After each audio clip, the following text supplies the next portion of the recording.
हमारी party Congress, BJP व अन्य किसी भी विरोधी पार्टी तथा गठबंधन आदि के साथ मिलकर नहीं, बल्कि अकेले ही अपनी पार्टी के बलबूते पर पूरी तैयारी व दमदारी के साथ ये चुनाव लड़ रही है। इसके साथ ही हमने टिकट बंटवारे के मामले में भी सर्व समाज के लोगों को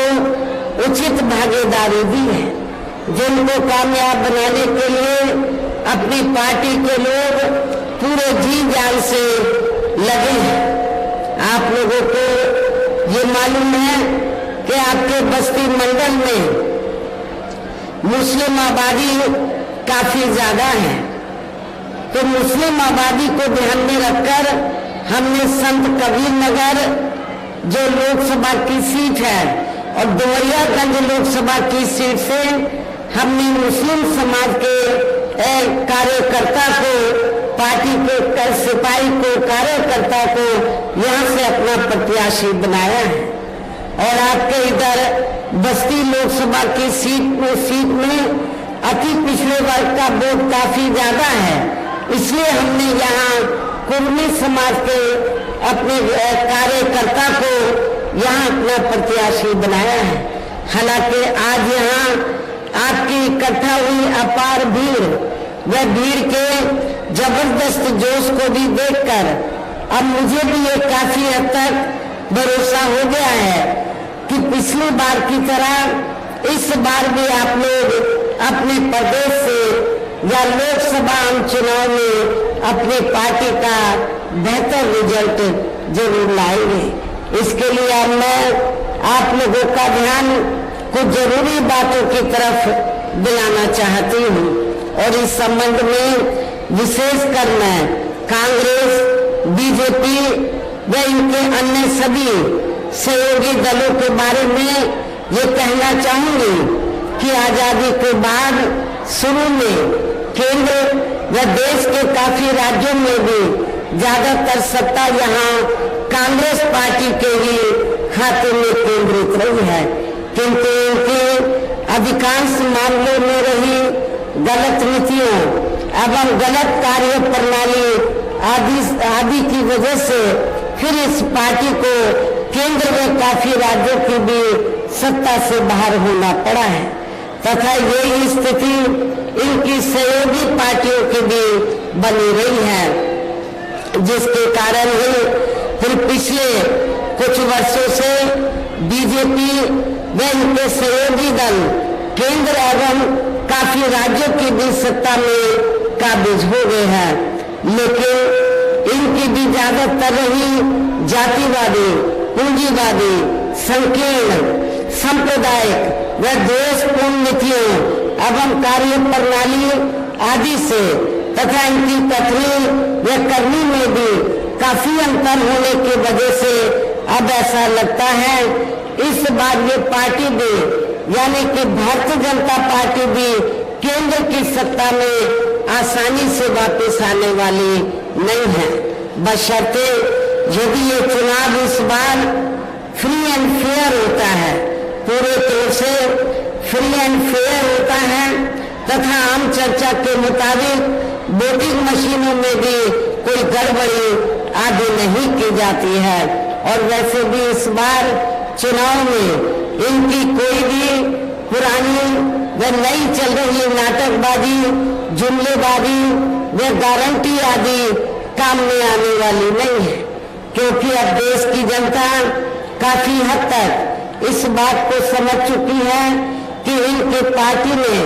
अब तक देश के विशेषकर गरीबों, कमजोर तबकों, मध्यम वर्गीय एवं अन्य मेहनतकश लोगों को जो इन्हें अच्छे दिन दिखाने के असंख्य प्रलोभन भरे वायदे किए हैं तथा अनेकों हवाई व कागजी गारंटी आदि भी दी है, तो उनका जमीनी हकीकत में अभी तक इन्होंने लगभग 1/4 हिस्सा भी कार्य पूरा नहीं किया है, बल्कि इसके स्थान पर इनका ज्यादातर समय व ताकत भी जहां इनके अपने चहेते रहे बड़े बड़े पूंजीपतियों एवं धनना सेठों को ही ज्यादा से ज्यादा माला माल व धनवान आदि बनाने में तथा उन्हें हर स्तर पर छूट देने में व बचाने में ही लगी रहती है, जिनके अधिकांश आर्थिक सहयोग से ही ये पार्टी व अन्य पार्टियां भी अपना संगठन चलाती हैं तथा चुनाव आदि भी लड़ाती हैं, जिसका काफी कुछ खुलासा बॉन्ड की आई रिपोर्ट से भी हो जाता है। इस संबंध में जैसे आप लोगों को ये मालूम है कि अभी कुछ दिन पहले माननीय सुप्रीम कोर्ट ने तो बॉन्ड के जरिए जिन जिन पार्टियों ने बड़े बड़े पूंजीपतियों व धनना सेठों आदि से पैसा लिया है तो उसकी रिपोर्ट का खुलासा किया है। और रिपोर्ट में क्या आया कि पूरे देश में तो बीएसपी को छोड़कर कांग्रेस, बीजेपी व अन्य और विरोधी पार्टियां इन्होंने इस देश के बड़े बड़े पूंजीपतियों व धनना सेठों से बॉन्ड के जरिए तो अरबों खरबों रुपया अपनी पार्टी के संगठन को चलाने व चुनाव आदि लड़ाने के लिए लिया है, ये रिपोर्ट में आया है। लेकिन बहुजन समाज पार्टी एक ऐसी पार्टी है, रिपोर्ट से ये खुलासा हुआ कि बहुजन समाज पार्टी एक ऐसी पार्टी है जिस पार्टी ने देश के किसी भी छोटे या बड़े पूंजीपति व धनना सेठ से एक भी रुपया अपनी पार्टी के संगठन को चलाने व चुनाव आदि लड़ाने के लिए नहीं लिया है। इसलिए हमारी पार्टी बीएसपी मेंबरशिप के जरिए ही और जन्मदिन के मौके पर थोड़ा थोड़ा धन इकट्ठा करके चुनाव के दौरान भी थोड़ा थोड़ा धन इकट्ठा करके हमारी पार्टी अपने संगठन को चलाती है तथा चुनाव आदि भी लड़ाती है। इसके साथ ही अब ऐसा लगता है, इसके अलावा इसके साथ ही अब ऐसा लगता है कि कांग्रेस पार्टी की तरह ही बीजेपी ने भी केंद्र की तमाम सरकारी जांच एजेंसियों का ज्यादातर राजनीतिकरण कर दिया है। आप लोगों को मालूम है जब केंद्र में कांग्रेस पावर में होती है तो वो सरकारी जांच एजेंसियों का दुरुपयोग करती है, राजनीतिकरण करती है, और जब बीजेपी पावर में आती है तो बीजेपी भी सरकारी जांच एजेंसियों का ज्यादातर दुरुपयोग करती है, राजनीतिकरण करती है। ये मैं समझती हूँ ठीक नहीं है। इसके अलावा देश के किसान वर्ग भी वर्तमान बीजेपी की सरकार में शुरू से ही अपनी विभिन्न समस्याओं को लेकर काफी ज्यादा दुखी व परेशान रहे हैं और अभी भी हैं। जबकि यूपी में 4 बार हमारी पार्टी की रही सरकार ने इनके हितों का भी हर स्तर पर विशेष ध्यान रखा है। और इतना ही नहीं, आप लोगों को ये भी मालूम है हमारी पार्टी ने अपनी चारों हुकूमतों के दौरान तो किसानों को समय से हमने खेती करने के लिए सस्ते साधन उपलब्ध कराए हैं और उनकी फसल का भी समय से हमने उचित दाम दिया है, जो अब आपको किसी भी पार्टी की सरकार में या मिलता हुआ नजर नहीं आ रहा है। इतना ही नहीं बल्कि केंद्र में पूर्व की रही कांग्रेसी सरकार की तरह ही वर्तमान भाजपा सरकार में भी इनकी जातिवादी, हीन, सांप्रदायिक एवं पूंजीवादी सोच व नीतियों के चलते ही पूरे देश में सर्व समाज में से खासकर गरीबों, दलितों, आदिवासियों, पिछड़े वर्गों, मुस्लिम एवं अन्य धार्मिक अल्पसंख्यक समाज के लोगों का भी पूर्ण रूप से विकास व उत्थान आदि नहीं हो सका है। और इस संदर्भ में जैसे आप लोगों को ये मालूम है कि पूरे देश में यहाँ दलितों, आदिवासियों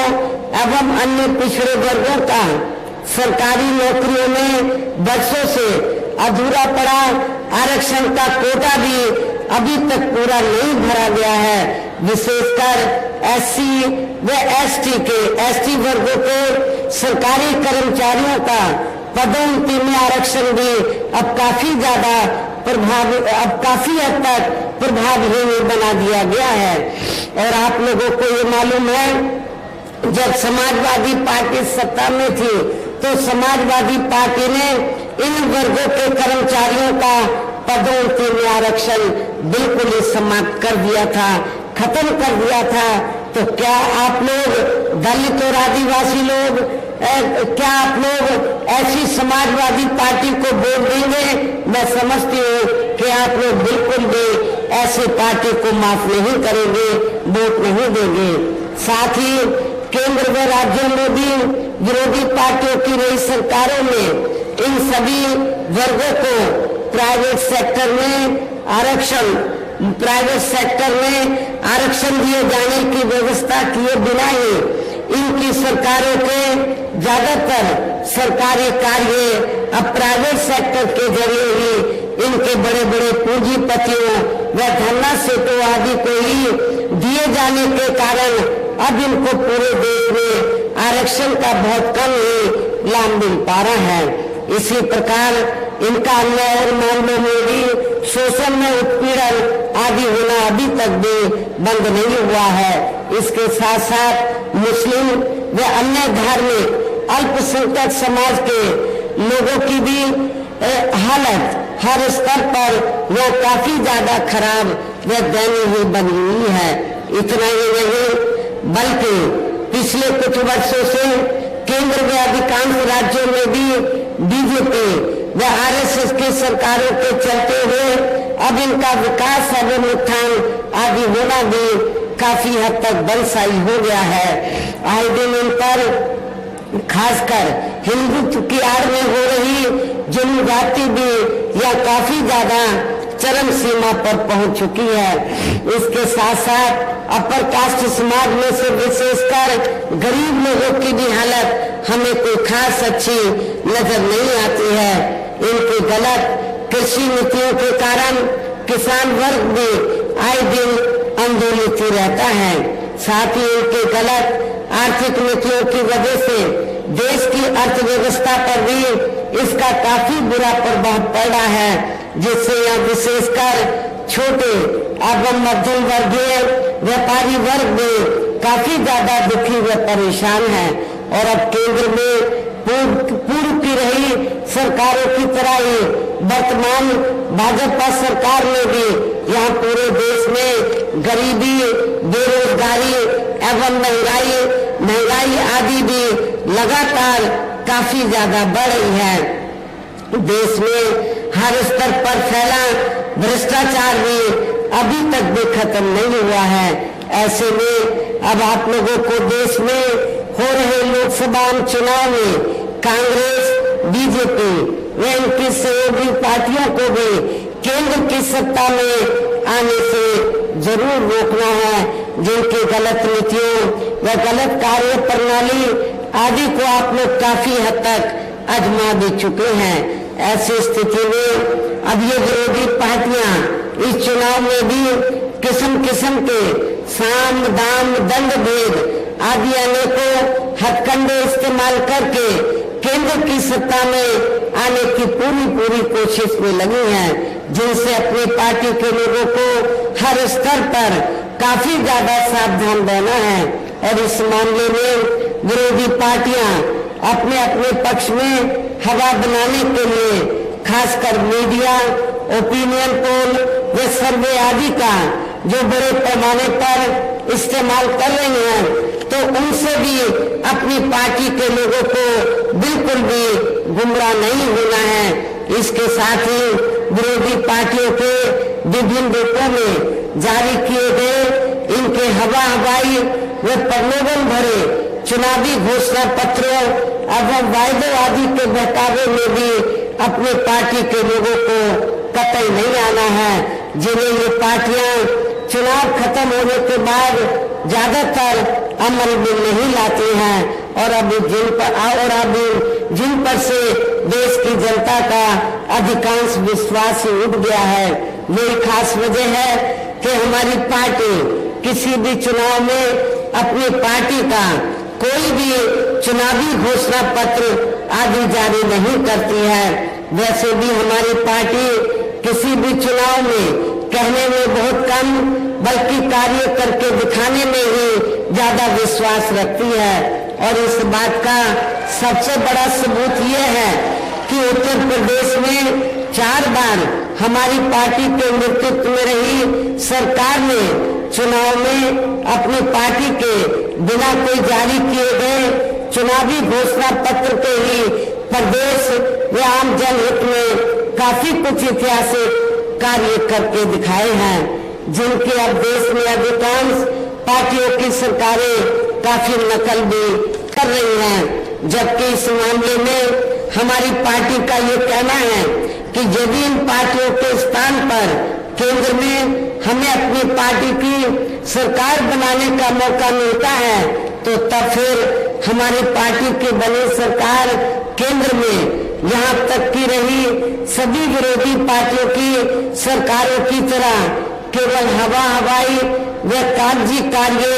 आदि नहीं करेगी, बल्कि उत्तर प्रदेश की तरह ही जमीनी हकीकत में ठोस कार्य करके दिखाएगी। और इस संदर्भ में खासकर मैं ये कहना चाहूंगी, केंद्र द्वारा देश में पिछले कुछ समय से अति गरीब परिवारों को अस्थायी तौर पर फ्री में जो थोड़ी सी खाद्य सामग्री दी जा रही है, तो उससे इनका स्थायी तौर पर भला होने वाला नहीं है। लेकिन आप लोगों को ये भी मालूम है कि इसके बदले में जब कोई छोटा चुनाव हो या बड़ा चुनाव हो तो इसके बदले में तब फिर बीजेपी व आरएसएस के लोग ये कहते हैं कि बीजेपी की सरकार ने आपको फ्री में राशन दिया है, इसलिए आपको बीजेपी को वोट देना चाहिए। ये बिल्कुल गलत है, इसमें रत्ती भर भी सच्चाई नहीं है। क्योंकि इस संदर्भ में मैं आप लोगों को ये अवगत कराना चाहती हूँ कि पूरे देश में जो गरीब लोगों को थोड़ा सा जो फ्री में राशन दिया जा रहा है, तो ये कोई बीजेपी या आरएसएस के लोग नहीं दे रहे हैं, बल्कि पूरे देश की जनता जो विभिन्न रूपों में केंद्र की सरकार को टैक्स देती है और टैक्स के जरिए जो सरकार के पास जनता का पैसा जाता है, उस पैसे से आप लोग फ्री में राशन आपको दिया जा रहा है। ये कोई किसी की मेहरबानी नहीं है। और वैसे भी आपकी ये जटिल समस्या, जो गरीब लोगों की ये जटिल समस्या है, देश में हर हाथ को काम देने से केवल दूर हो सकती है, जिसकी तरफ हमारी पार्टी की बनी सरकार विशेष ध्यान देगी। साथ ही देश में पिछले काफी वर्षों से आए दिन बढ़ रही गरीबी, बेरोजगारी व महंगाई आदि से भी जनता बहुत ज्यादा दुखी व परेशान है, जिसे भी आर्थिक नीतियों में तब्दीली करके जरूर दूर किया जाएगा। धर्म की भी आड़ में पिछले कुछ वर्षों से खासकर मुस्लिम समाज के लोगों का देश की भावना से जो इनका काफी ज्यादा शोषण व उत्पीड़न आदि किया जा रहा है, तो उसे भी जरूर रोका जाएगा। और ये सब हमने अपने यूपी की रही सरकार में काफी कुछ करके भी दिखाया है। इसके अलावा हमने यूपी में सर्व समाज में से गरीब एवं बेरोजगार लोगों को बेरोजगारी भत्ता आदि न देकर उन्हें बड़ी तादाद में रोटी रोजी के साधन भी उपलब्ध कराए हैं, जो अब ये कार्य भी अधिकांश ठंडे पड़े हैं, जिनको फिर केंद्र में बीएसपी की सरकार बनने पर प्राथमिकता दी जाएगी। कहने का तात्पर्य ये है, देश में इस समय हो रहे लोकसभा चुनाव में विरोधी पार्टियों के जारी किए गए उनके हवाई व प्रलोभन भरे चुनावी घोषणा पत्रों आदि के बहकावे में अब यहाँ खासकर देश के अति गरीबों, मजदूरों, बेरोजगारों एवं अन्य मेहनतकश लोगों को बिल्कुल भी नहीं आना है। और अभी ने ऐसी सभी विरोधी पार्टियों को हर हालत में केंद्र की सत्ता में आने से जरूर रोकना है, जिनके कथने व करने में काफी अंतर रहा है तथा जिन्हें ये लोग वर्षों से आजमा भी चुके हैं। ऐसे में अब मेरा यही कहना है कि आप लोगों को अपने खुद के व अपने प्रदेश क्षेत्र एवं देश के भी हित में अपने वोटों को या कांग्रेस, बीजेपी व अन्य विरोधी पार्टियों को न देकर केवल अपनी एकमात्र हितैषी पार्टी बहुजन समाज पार्टी को ही देना है। जो ये पार्टी उत्तर प्रदेश की तरह ही केंद्र में भी अपनी पार्टी की सरकार बनने पर फिर पूरे देश में यह अपनी पार्टी के सर्वजन हिताय व सर्वजन सुखाय की नीतियों पर आधारित सरकार चलाएगी। इसके साथ साथ केंद्र से जुड़ी आपके क्षेत्र की जो भी स्थानीय समस्याएं होगी तो उन्हें भी फिर दूर करने का हर संभव पूरा प्रयास किया जाएगा। साथ ही यहाँ गरीबों,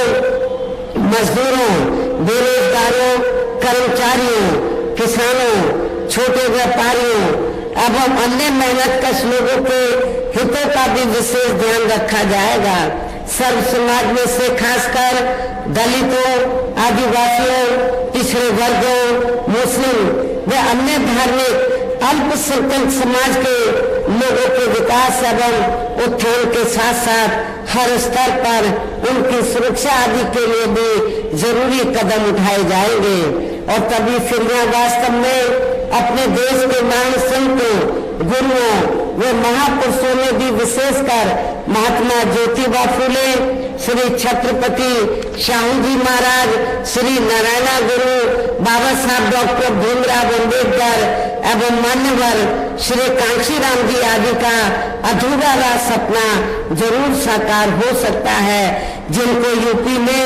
हमारी पार्टी पूरी सरकार द्वारा हर स्तर पर पूरा आदर सम्मान दिया गया है। इन्हीं खास बातों के साथ ही अब मेरा देश व आपके स्टेट के भी हित में, आपके क्षेत्र के भी हित में ये कहना है कि हमारी पार्टी ने यहाँ जिनको भी आपके बस्ती मंडल में यहाँ जिनको भी लोकसभा के लिए चुनाव के मैदान में उतारा है, जो आपके सामने मंच पर भी मौजूद हैं, तो उन्हें आपको जरूर कामयाब बनाना है, जिसके लिए यह पार्टी के सभी स्तर के छोटे बड़े पदाधिकारी अब वो कार्यकर्तागण पूरे जी जान से लगे हैं। जिसके लिए हमारी पार्टी के सभी स्तर के छोटे बड़े कार्यकर्ता व पदाधिकारीगण पूरे दिल जान से लगे हैं। और अब मैं अंत में मेरा यही कहना है कि आप लोगों को वोट पड़ने वाले दिन यहाँ बीएसपी के अपने सभी लोकसभा उम्मीदवारों को अर्थात बस्ती लोकसभा की सीट से हमने सभी श्री लवकुश पटेल को, आपके नौजवान साथी को चुनाव के मैदान में उतारा है। डुमरियागंज लोकसभा की सीट से हमने मोहम्मद नदीम मिर्जा को हमने टिकट दिया है। संत कबीर नगर लोकसभा की सीट से हमने सैयद नदीम अशरफ को चुनाव के मैदान में उतारा है। मेरी आप लोगों को से यही कहना है कि आप लोगों को बहुजन समाज पार्टी के इन तीनों प्रत्याशियों को बीएसपी का जो चुनाव चिन्ह हाथी है, हाथी चुनाव चिन्ह के सामने वाले बटन को दबाकर इनको भारी वोटों के अंतर से जरूर कामयाब बना